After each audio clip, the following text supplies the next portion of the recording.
Hello everyone. Today is another day in the life of my perfumes kind of video.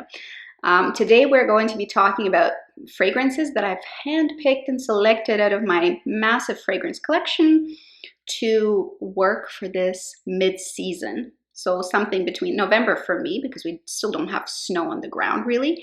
November for me is really this transitionary season between the fall, where you have bright colors and saturation and wet air, and winter when you have the snow and the frost. So there's something in the middle. And for this particular demi season, I have pulled some fragrances, in total 4 fragrances, which is very small for me, but I didn't want anything else. I just wanted those 4. I'll tell you about the ones that I'm really handpicking this time around. The only one that I'm not confident about 100% is this one. This is a noob to my collection. I just bought it this fall, so this is very, very young. I bought it during my trip to Toronto last time I went, which is very recent, about a month ago, I guess, or so. So this guy, I still haven't digested and fully regurgitated my thoughts and feelings about it. I'm still thinking about it. This is still a bit of a gray area for me. I'm not sure about it quite yet.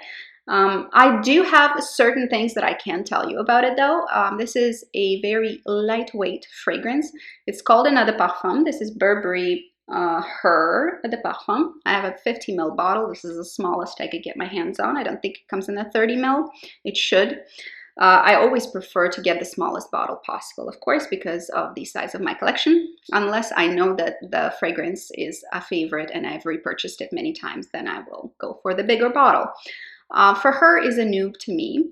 Usually the way I see Burberry fragrances is they are good quality workhorse, middle of the road, hardcore wear fragrances, something you can rely on, something very reliable, but maybe not very innovative most of the time. And I respect that. This is actually why I purchased Burberry fragrances, because I like wearable perfumes, and I like perfumes that are easy and will work for you no matter what, and you can really count on to carry you through. So that's what Burberry does usually. This is a bit of a departure. So I think they kind of lost their identity in the last few years, because they went for the My Burberry, and that was very sweet and weird. I haven't tried all the flankers because I was so disappointed with the original My Burberry Eau de Parfum, which I had actually in a 50 ml bottle, and I used up completely this year, and it was a struggle for me to use it up, honestly, because it was heavy and like a damp blanket kind of fragrance. I didn't love it. If you do, good for you. For me, it was overwhelming, too vanillic. Like, if it was a quarter of vanilla that is in there, then I think I might have even liked it, because it was a pretty dewy floral, but all that vanilla just weighed it down. And again, wet blanket feeling is what I got from it. And then this number. So I got a mini of it. I wasn't sure how I felt about it. I got another mini of it. I wasn't sure how I felt about it. I've smelled it a few times when I was in Sephora, and then Ulta when I was in the States this summer. I still wasn't sure how I felt about it. So in my mind, I'm like, okay, this is playing with me. This fragrance is playing with me, and I have to make up my mind. I have to know what I think about it. And so here we are, and here it is in my hand. This is a very girly, young fragrance. Weirdly, it's called an Eau de Parfum, but it isn't. To me, this is an Eau de Toilette at best. Realistically, it's sitting somewhere between a body spray and an Eau de Toilette. Kind of like, who would wear this? Somebody who's transitioning from Victoria's Secret into mainstream luxury brands.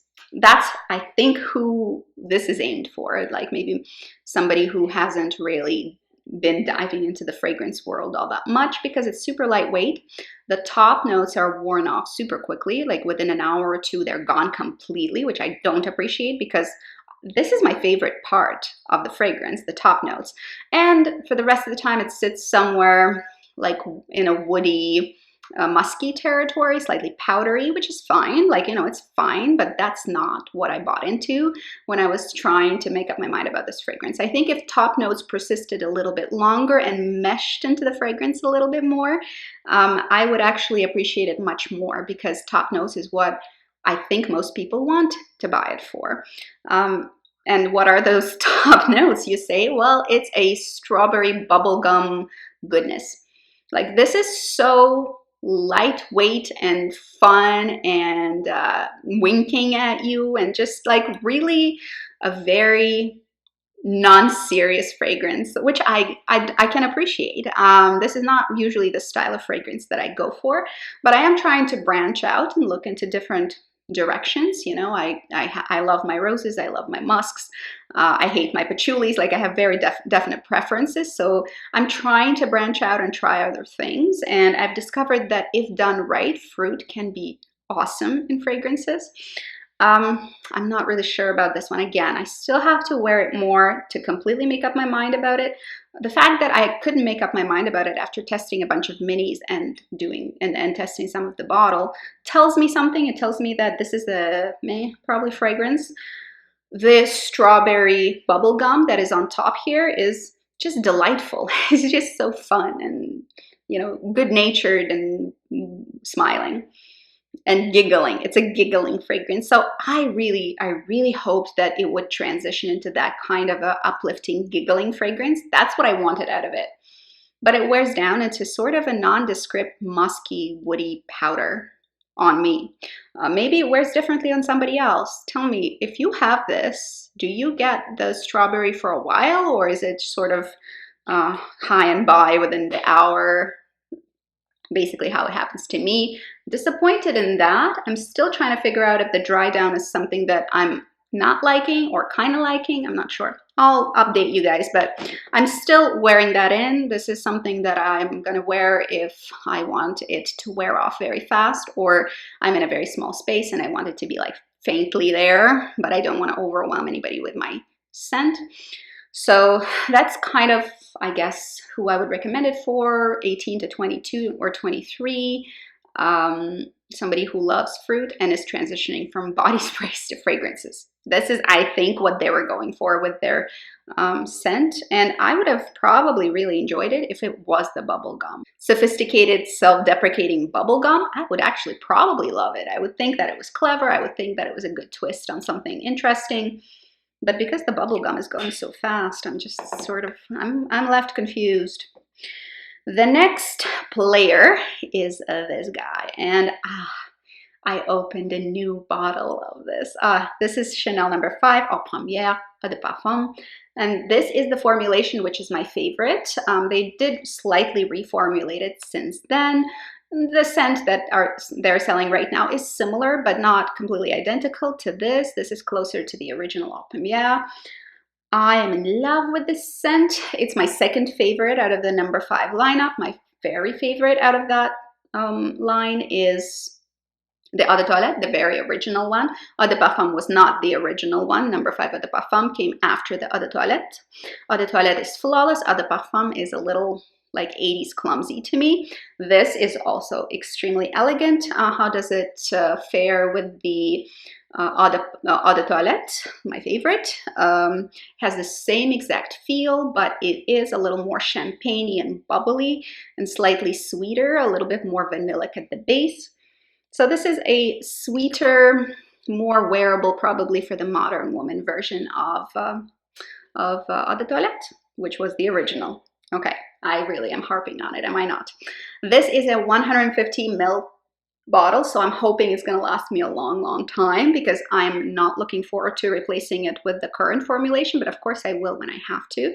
150 mils is going to last me a while though. Like, it's not going to be out anytime soon, and I just opened the new bottle, so I'm very excited about it. I love this scent. It's so wearable, it's very work appropriate, it's elegant and beautiful, and all things that I want to be.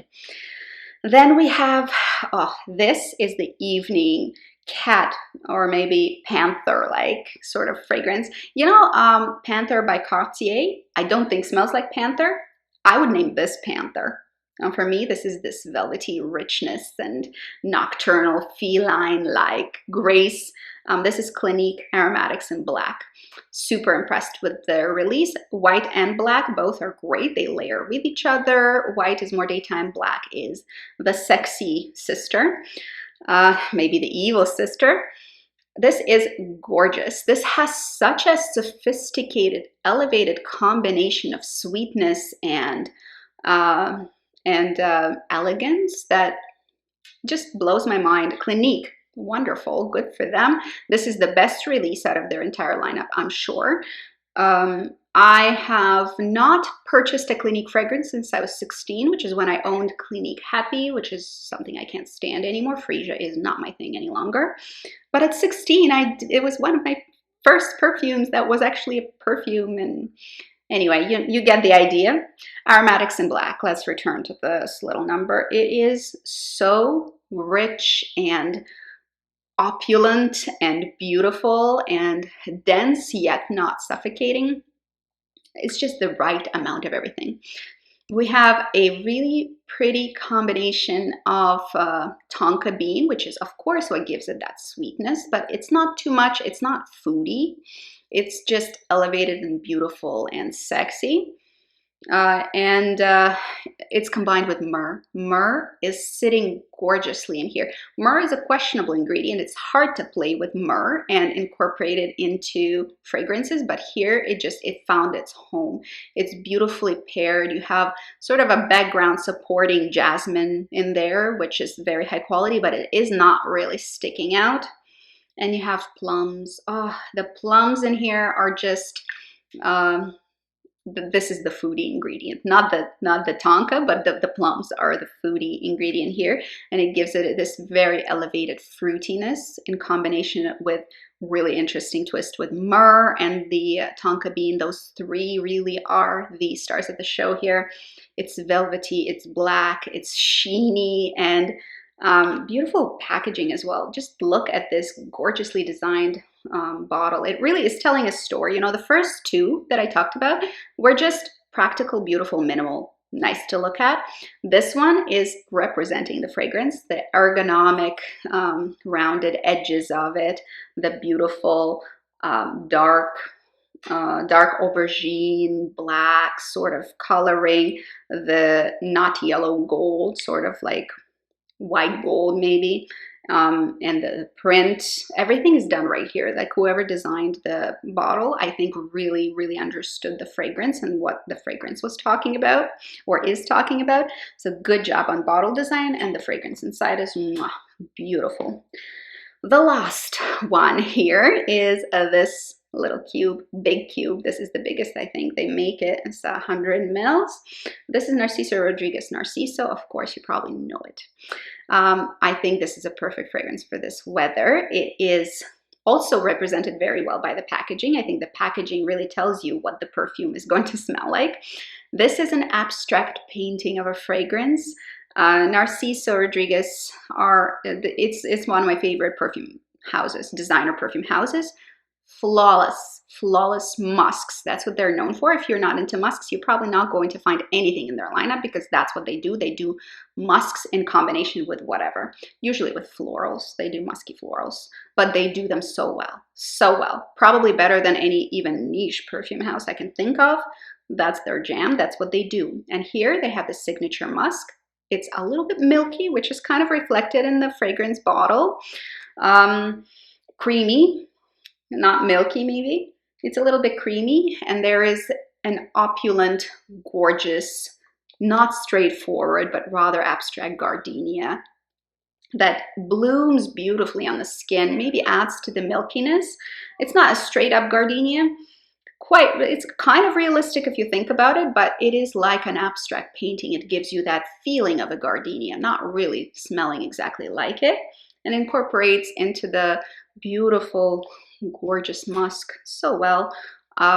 It is a rather creamy, musky floral. If that's something that interests you, I think you have to check it out. If you like musks, look at Narciso Rodriguez line. You probably want to buy it all, because their musks are the most beautiful, the most flawlessly composed musks. Unfortunately, some people can't smell certain musks. Most people can't smell Narciso musks. They're constructed in a way that anosmia is quite rare for that particular molecule. But this is just, it's just a pleasure. It's a pleasure to wear. I keep opening it and smelling it again because I just really like smelling it. Today I'm wearing actually Aromatics in black. That's what is on me today. And how would I wear these fragrances? So Burberry for Her, or Her, is going to be one that I just wear whenever I'm in a very small, tight space and I don't want to overwhelm anybody, because this one, it just evaporates and is poof gone within a few hours. Within the first hour, it's like skin scent, no matter how much you apply. So I wear it on clothes because off the skin, it evaporates even quicker. So this is kind of how I wear that one. It's for people who really don't want a perfume. They want kind of like a body spray, but a very sophisticated body spray. So that's kind of an everyday thing, I suppose, especially when I'm in very close proximity to others. This is an everyday work scent that I would probably go for maybe 75% of the time for whenever I wear fragrance for work. Chanel No. 5 Eau Premiere is my jam. It is beautiful and elegant, but appropriate. It's so Chanel. You know, you want to be like this fragrance. You want to be that kind of a lady. I'm trying, but you know, it's a struggle.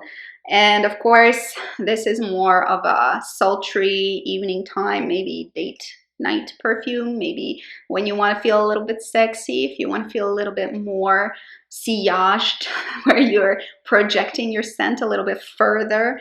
And this is tenacious as well. It holds onto the skin very, very well and lasts nicely. And of course, Narciso is another one of the fragrances that I think is a workhorse of a fragrance. If you wear it more densely, I think it's a good nighttime or a daytime fragrance. So a few sprays of this and it's going to take you there to that territory.